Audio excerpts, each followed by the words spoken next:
היום אנחנו הולכות לדבר על 3 צעדים בדרך להגשמה העצמית שלך, כי אני יודעת שכשאת נמצאת במקום שאת כל כך רוצה להגשים את עצמך, שאת כל כך כמאה לשינוי, את כל כך רוצה לחיות את החיים שאת חולמת עליהם, להיות האישה שאת חולמת עליהם, אבל לפעמים פשוט את לא יודעת מאיפה להתחיל, וזה בסדר גמור, כי אף אחד לא סרטט לנו את המפה הזאת כשהיינו בבית ספר, רק לימדו אותנו ללכת לפי איזה שטנץ מסוים, וזה מה שאנחנו צריכות להיות, ופתאום כשאת כבר אימא, ואת כבר עסוקה בכל כך הרבה דברים, אבל עדיין יש בך קול פנימי מטורף, שפשוט רוצה להגשים את עצמו, שרוצה להוציא את עצמו החוצה לעולם, לממש את היכולות ואת הכוחות שלך, את עוד יותר נהיית מתוסכלת, כי אוקיי, אז מה אני עושה עם כל זה? מה אני עושה עם כל הרצון, עם כל הכמיהה, עם כל החלום הזה, להיות מישהי שאני יודעת שנמצאת בתוכי, אבל עדיין לא קיימת ממש במציאות.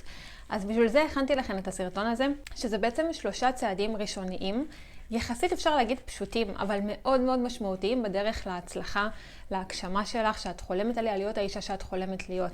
אז אם את רוצה לצאת איתי למסע הזה, ואני הולכת לתת לכם פה תוכן באמת משנה חיים, תצטרפי אליי לעמוד, תעשי סאבסקרייב לעמוד, ונצא לדרך ביחד. אז הדבר הראשון בעצם שאנחנו צריכות, בעצם לפני כל שינוי, אבל במיוחד כשאנחנו רוצות להגשים את עצמנו, זה לוותר על הוודאות. כי יכול להיות שאת היום נמצאת במקום שהוא מאוד מאוד נוח, את יודעת בדיוק מה את עושה כשאת קמה בבוקר, את יודעת בדיוק מה קורה בצהריים, מה קורה בערב, את נמצאת באותה עבודה כבר כמה שנים, והכל באמת מאוד בטוח, אבל כבר למדנו את זה על בשרנו, לצערי גם באירועים ממש ממש לא טובים, שאין שום דבר בטוח, ומה שקורה היום לא בטוח שזה מה שגם יהיה מחר.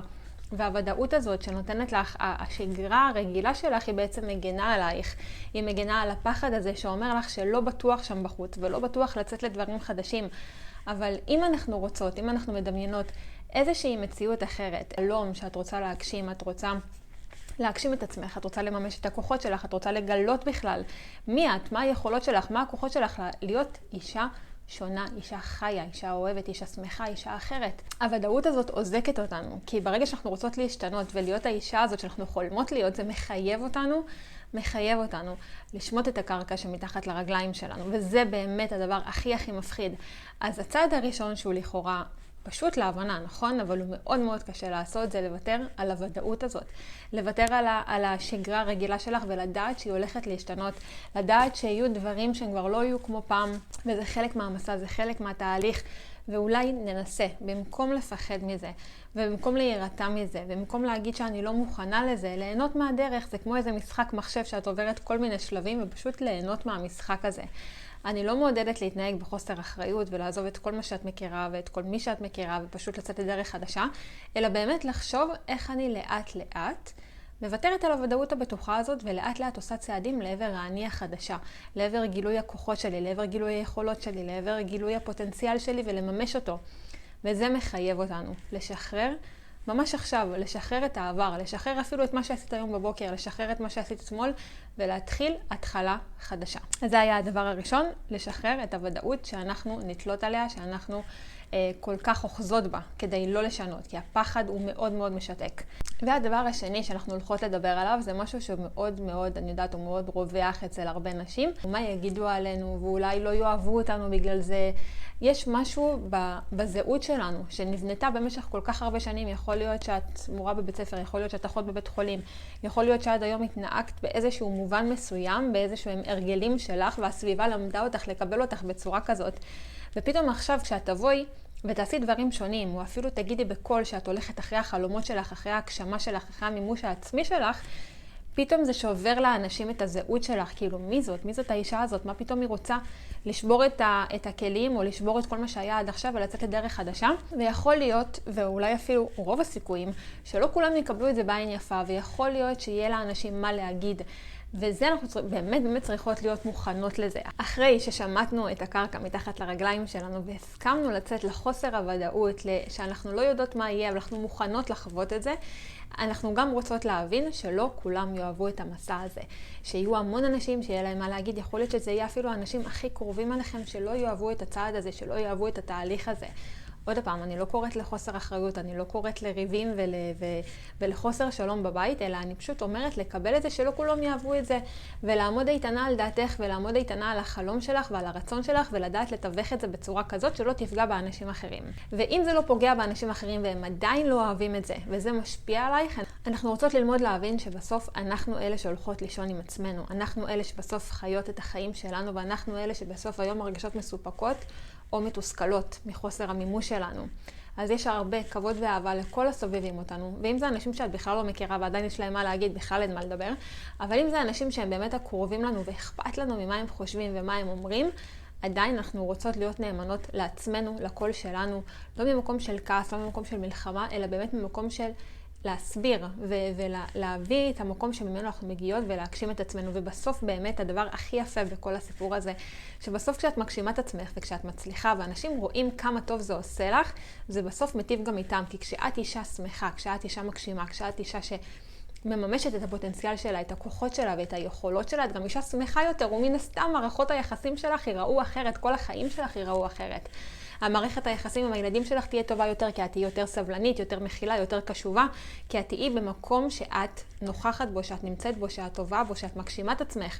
תחשבי מה קורה אחרי יום שאת מרגישה עוד פעם מתוסכלת, עוד פעם חוסר משמעות, עוד פעם מה יהיה עם החיים שלי ולמה אני בלופ הזה ולמה אני תקועה ואני כל כך רוצה לממש את עצמי.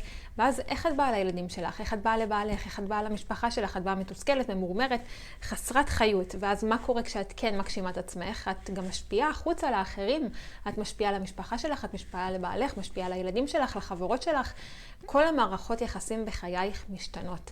ואז כל אלה שהיה להם מה להגיד בהתחלה, עוד יותר יקבלו את זה באהבה, ועוד יותר יחבקו אותך ויהיו שם איתך. אז אני חוזרת. דבר ראשון, אנחנו מוותרות על הקרקע הבטוחה שלנו, ומתחילות שינויים קטנים בחיים, כדי להגיע אל האישה שאנחנו חולמות להיות. והדבר השני זה להבין שבהתחלה, ואולי אפילו לאורך כל הדרך, לא כולם יקבלו את הצעד הזה, לא כולם יאהבו את הצעד הזה. זה בסדר, זה קשה, אני יודעת, זה קשה להתמודד עם זה, אבל אנחנו לא יכולות לחיות לפי מה שאחרים יגידו או יחשבו או יעבירו איזושהי ביקורת. והדבר השלישי והאחרון שאנחנו הולכות לדבר עליו היום, זה בעצם להיות התמיכה הרגשית של עצמך. כי זה באמת, אני חושבת, הדבר הכי חשוב פה. כי בסופו של יום יש לך את עצמך. ובסופו של יום, ברגע שהדיבור הפנימי שלך הוא לא תומך בשינוי שאת רוצה לעשות בחייך, שום דבר לא יעזור. ברגע שאת שומעת את הקולות של אחרים, שאומרים לך שאולי זה לא נכון מה שאת עושה, שאת לא צריכה עכשיו לשנות את החיים שלך, שאת לא צריכה לצאת ולגלות מי את ומה הכוחות שלך. ואז ברגע שהקול הפנימי שלך גם אומר את אותו הדבר, למרות שכלפי חוץ את לא מתייחסת למה שאחרים אומרים, אבל ברגע שהקול הפנימי שלך אומר לך גם את אותם הדברים, שאולי זה סתם הרפתקה, אולי את סתם מחפשת צרות, אולי בכלל אין לך את מה שצריך כדי להצליח ואת פשוט סתם עושה עכשיו בלגן בחיים שלך. ברגע שהקול הפנימי שלך הוא כזה, זה לא משנה מה תעשי בחוץ, שום דבר לא יעזור. אנחנו חייבות להיות בסינכרון בין מה שאנחנו עושות, מה שאנחנו חושבות ומה שאנחנו מרגישות. אז אם עכשיו אני יוצאת לדרך חדשה, ואני עושה את כל הצעדים שדיברנו עליהם, אני מוותרת על הקרקע הבטוחה שלי, אני עומדת מול אנשים שמעבירים ביקורת על הדרך שלי, אבל בפנים אני לא באמת מאמינה, או בפנים אני מאמינה למה שאחרים אומרים על הדרך שלי ואני מסכימה איתם, אז זה לא משנה איזה פעולות אני אעשה בעולם החיצוני, השינוי לא יבוא. האישה שאני חולמת תמשיך להיות בחלום הרחוק שלי והיא בחיים לא תתממש. אז אנחנו רוצות ללמוד. ואולי אני חושבת שזה הצעד הכי משמעותי שתיקחו איתכן, זה שאתם צריכות להיות המקום של התמיכה הרגשית של עצמכן. SOS, דבר ראשון, לפני שאתם פונות לבעל, לחברות, למשפחה, לכל מי שתומך בכן, ואין שום בעיה עם מעטפת תמיכה רגשית שכזאת, אנחנו רוצות קודם כל להיות המעטפת שלנו, התמיכה הרגשית שלנו, המקום הזה שאת עם עצמך בטוחה במי שאת, ובטוחה במסע שלך, ובטוחה במקום שלך, ובטוחה שיש בך הרבה יותר לתת ולהראות לעולם. ולמה זה כל כך חשוב? זה חשוב כי המסע שאת יוצאת אליו היום זה לא הצעד הראשון. תמיד אומרים שהצעד הראשון הוא הכי קשה. לא, הצעד הראשון הוא לא הכי קשה. תכלס, הצעדים ה-20 או ה-100 או ה-1000 הם הצעדים הבאמת קשים. כי תחשבי שאת מגיעה לצעד ה-1000 ועדיין לא הגעת למקום שאת חולמת עליו. מה, זה לא יותר קשה להמשיך הלאה כשכבר עשית דרך ועדיין לא הגעת לאן שאת רוצה? זה הרבה יותר קשה מהצעד הראשון. או שאת מגיעה לצעד ה-2000 ועדיין יש עלייך חיצי ביקורות ועדיין אומרים לך דברים והנה לא הגעת לאן שרצית. זה מאוד קשה.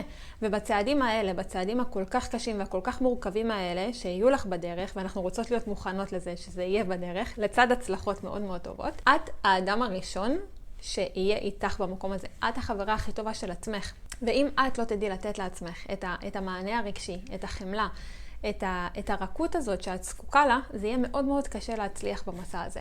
אז אנחנו יוצאות היום עם 3 דברים מאוד משמעותיים ומאוד מאוד חשובים, שזה 1, לוותר על הקרקע הבטוחה ולצאת למסע חדש. 2, להבין שלא כולם יאהבו ולא כולם יקבלו, ואולי תהיה אפילו ביקורת על הצעדים שאנחנו נעשה והדרך חדשה שאנחנו בוחרות לצאת אליה. והצעד השלישי, שבאמת אני רוצה שמעכשיו תתחילו לתרגל אותו, זה להיות המענה הרגשי של עצמכם, לפני כולם. ועוד פעם אני אומרת, זה בסדר שיהיה איזושהי תמיכה רחבה מהסביבה, אבל קודם כל זה אתן לעצמכן. אז אני ממש אשמח שתכתבו לי פה מה נגע בכן במיוחד, על מה אתם עוד רוצות שנדבר בדרך להגשמה העצמית שלכן, ומה האתגרים שאתם נתקלות בהם. אתם מוזמנות לרשום לי פה בתגובות או לכתוב לי בפרטי, אני כותבת את המייל שלי פה בתיאור, אתם יכולות לפנות אליי. עד לפעם הבאה, תהיו כאן.